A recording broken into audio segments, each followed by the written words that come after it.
திருநெல்வேலி கிழக்கு மாவட்ட காங்கிரஸ் தலைவர் ஜெயக்குமார் மரணத்தில் 5 நாட்கள் விசாரணைக்கு பிறகும் இன்னும் துப்பு துலங்கவில்லை. இந்த நிலையில் ஜெயக்குமாரின் மகன் கருத்தையா ஜெஃப்ரினிடம் காவல்துறையினர் மீண்டும் விசாரணை மேற்கொண்டிருக்கிறார்கள்.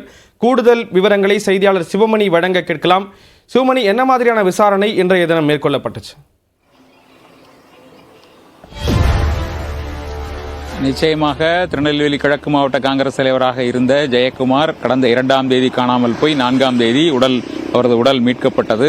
இந்த நிலையில் அவர் தொடர்ந்து 5 நாட்களாக பல்வேறு கோணங்களில் 10 தனிப்படைகள் அமைத்து காவல்துறையினர் தொடர்ந்து விசாரணையை மேற்கொண்டு வந்தார்கள். ஆனாலும் கூட அந்த விசாரணையில் எவ்வித முன்னேற்றமும் ஏற்படவில்லை என தெரிகிறது. தொடர்ந்து விசாரணையானது தொடர்ந்து நடைபெற்று வருகிறது. அவருடைய தோட்டத்தில் உடல் கைப்பற்றப்பட்ட நிலையில் அந்த இடத்துல சில ஆவணங்கள் எடுக்கப்பட்டது. அந்த ஆவணங்களை கொண்டும் தொடர்ந்து விசாரணையானது நடத்தப்பட்டது. 2 கடிதங்கள் எடுக்கப்பட்ட நிலையில் அந்த கடிதங்களிலும் அந்த குறிப்பிடப்பட்ட நபர்களிடம் விசாரணை நடத்தப்பட்டது. ஆனாலும் அதில் மிகப்பெரிய முன்னேற்றம் அப்படிங்கிறது ஏற்படவில்லை. அவருடைய 2 செல்போன்கள் தற்போது வரை கைப்பற்றப்படவில்லை. இந்த நிலையில் திசையனுடைய காவல் ஆய்வாளர் ஆனந்தகுமார் இந்த பகுதியில் இருக்கக்கூடிய அவரது வீட்டிற்கு வந்து அவருடைய மூத்த மகன் கருத்தையா ஜெஃப்ரினிடம் விசாரணை மேற்கொண்டார். தோட்டத்திற்கு அழைத்து சென்று அந்த தோட்டத்தில் இருக்கக்கூடிய ஒரு அறை, அந்த அறைக்கு முன்பாக அவரை நிறுத்தி அங்கே விசாரணையை நடத்தினார். சுமார் 30 நிமிடங்கள் அந்த விசாரணை அப்படிங்கிறது நடைபெற்றது. அவரது உடலில், அதாவது உயிரிழந்த ஜெயக்குமாரின் உடலில் கட்டியிருந்த கம்பிகள், அந்த கம்பிகள் அதற்கும் அந்த தோட்டத்தில் இருக்கக்கூடிய அறையில் இருந்த கம்பிகளுக்கும் தொடர்பு இருக்கிறதா, அதே கம்பி பயன்படுத்தப்பட்டிருக்கிறதா என்பது குறித்தும் விரிவான விசாரணையானது மேற்கொள்ளப்பட்டது. அதோடு மட்டுமல்லாமல் 2 லிட்டர் அளவிலான ஒரு பாட்டிலில் பாதி அளவு பெட்ரோல் நிரப்பி இருந்தது. அந்த பெட்ரோல் பாட்டிலை காட்டி அதையும் காட்டி அவர் விசாரணையை மேற்கொண்டார். தொடர்ந்து இந்த விசாரணையானது 30 நிமிடங்கள் நடைபெற்றது. அந்த பெட்ரோல் எதற்காக பயன்படுத்தப்பட்டது, எதற்காக அந்த பாட்டிலில் பெட்ரோல் இருந்தது என்பது குறித்தும் விரிவான விசாரணையானது மேற்கொள்ளப்பட்டது.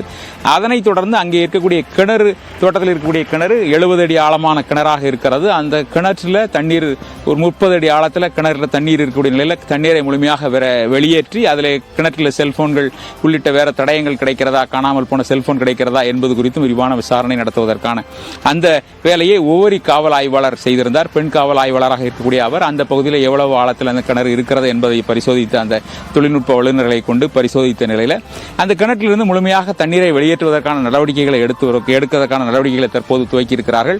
4 மோட்டார்கள் மூலமாக தண்ணீரை வெளியேற்றும் நிலையை தற்போது இன்னும் சிறிது நேரத்தில் துவக்க இருக்கிறார்கள்.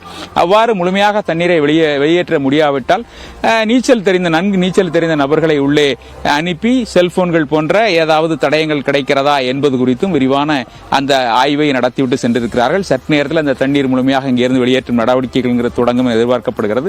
செல்போனை கண்டறிவதற்கான முழு முயற்சியையும் காவல்துறை தொடர்ந்து நடத்தி வருகிறது.